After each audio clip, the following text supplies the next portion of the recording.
Okay, the normal non-pro AirPods have basically looked the same since 2016, but with AirPods 3 they are finally giving us a design refresh with a few new features. The question is this the upgrade that we hoped for?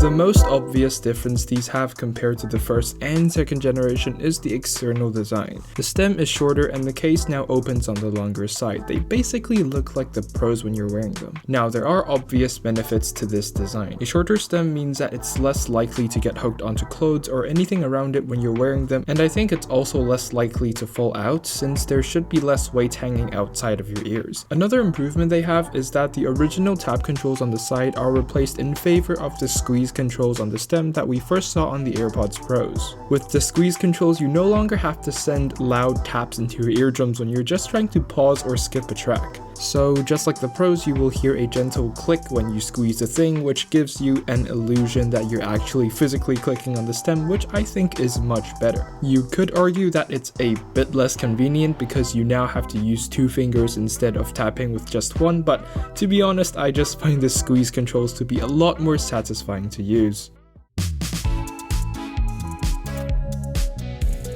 The AirPods 3, in my opinion, definitely sounds better than the AirPods 2.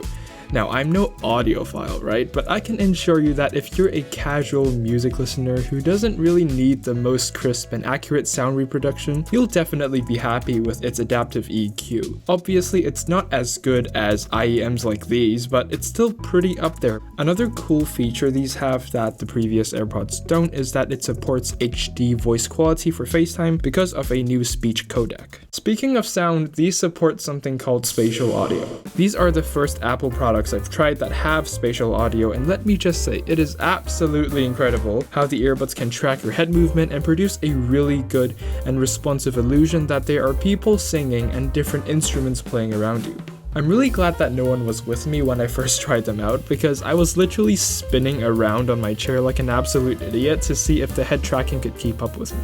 It literally gives you the illusion that there are an array of speakers around you, which is just really trippy. It's really cool. Right, let's talk about the microphones. The microphones on these things are as good, if not even better than the previous AirPods, which were already first place in my opinion in the microphones in earbuds category. Here's a sample. Hello. This is what it sounds like. You're welcome.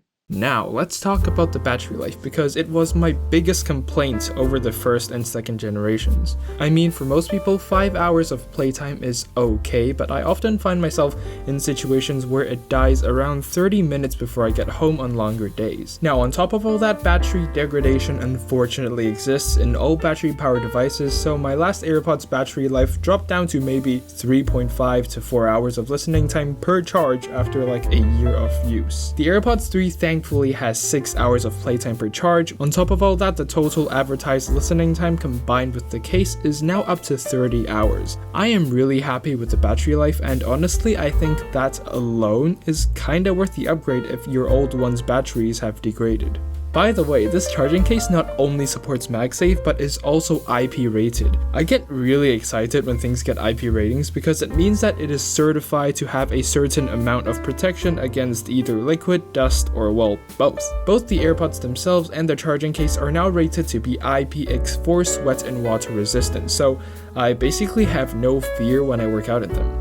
Unless they fall out, which brings me to the next part, fit. I am one of those lucky ones because the old AirPods fit my ears very well, and so do these. If you want to get one and wonder if they fit your ears well, I would highly recommend trying one out at a store or see if the wired AirPods that used to come with your iPhone fit well. If you have one, that is. If the older AirPods and EarPods fit your ears well, then I think these should also do so as well. Once again, would highly recommend trying them out in person. Alright, one last feature I'd like to highlight is the enhanced Find My capability. I don't think it has the ultra-wideband technology in AirTags, but it does use Bluetooth to achieve similar results. Personally, I have never misplaced a pair of AirPods, but for those out there who lose them often, you're in luck.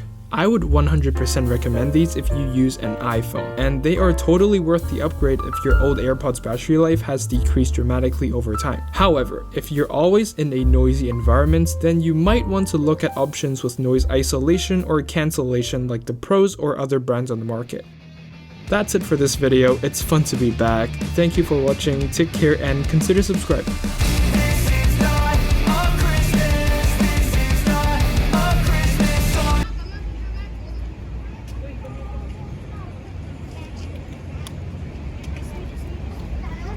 Oh, thank you.